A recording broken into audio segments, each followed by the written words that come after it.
Sa panahong ito, parang hindi mo ko maintindihan, but I understand. Hindi ko makuha yung mga sinasabi mo dahil may anti-anti kang binabanggit. And then, may nabasa ako na sinabi ni Mustang, sino ba yung anti-anti na tinatawag mo? Bago parang ang sagot ni Mustang, ay si Mami di mo ba yan? So, magbabase lang ako doon, Chess. Kung may sinasabi kang auntie, hindi ko talaga naintindihan kung ano yung mga sinabi mo kay auntie mo. Ang gusto ko lang iklaro, yung nabasa kong comment na sinabi ni Mustang na ako pala yung auntie. Instead of Mami D, tinawag mo kong auntie. So that's why nawala ako doon sa thoughts nung mga yung sinasabi mo. But let me tell you this, Jess, nothing changed sa emotion ko and the way I feel for you. Alam mo, Jess, noong nasa grupo kayo na sumusuporta sa amin, kana juris, on the spot sa LS, minura kayong mag-asawa ni juris. I was devastated. Sabi ko, hindi maganda yon. Actually, kinall out ko si Juris. Sabi ko, wag mong murahin sila, mag-sorry ka, It didn't happen.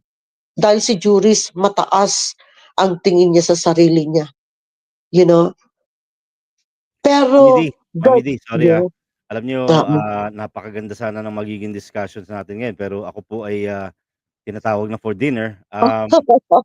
Opo, maraming salamat, Brad PH and Oo, maybe Pao, and next time, baby. yeah, Yeah, and, Mami D, yeah, next time po, oo, medyo agahan natin ng konti para medyo oo, magkahabaan tayo ng kwentuhan. And of course, yung yes, mga naging bisita ni Brad PH kanina, yung mga nakasama natin dito, si Miss Tessa Vargas and Bro Jack Demolay.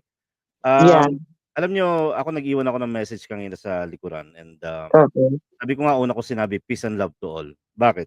yeah, Ang kalaban tunay natin dito, mga kasama natin, mga kapatid, ay yung mga taong mga nanloloko dito sa loob ng community. Like oo, especially dun sa mga namemera. Kasi yeah, yung mga issue kaya nating mag-away-away diyan, wala tayong problema sa away sa issue, pero kapagka may involved na pera, yan ang talagang pinakamababang pamamaraan para kayo okay, ay makapanakit ng yeah, kapwa ninyo, o kaya hindi nyo kayang harapin ng argumento for argumento or issue for issue. Gagamit kayo ng ibang tao, babayaran nyo ng pera, bibigyan nyo ng pera, at itong mga taong to, hindi nyo alam, yung mga pera na binibigay ninyo, hindi napupunta dun sa dapat napupuntahan. Dahil yung mga yan, mm, karamihan ay puro mga walang trabaho.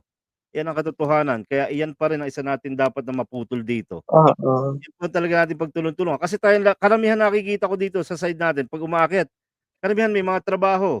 Karamihan mga busy sa buhay o something like that. mm, 'Di ba? Tapos bababatuhan pa tayo, mga hampas lupa, patay gutom. But it's okay.